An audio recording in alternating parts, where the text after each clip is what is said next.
Do you know what AMP is? Do you know what FMP is? And why do we use GMP instead of either of these?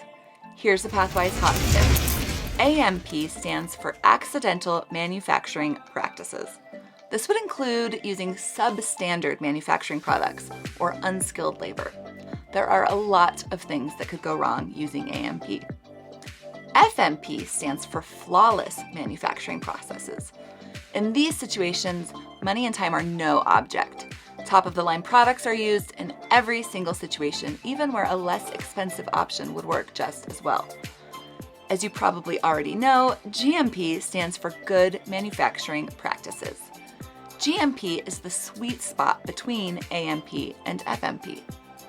Good manufacturing practices utilize reliable and safe manufacturing products without breaking the bank. And as the world is ever changing, we add a C to the name for current good manufacturing practices, so we know that our processes and practices are the most up to date.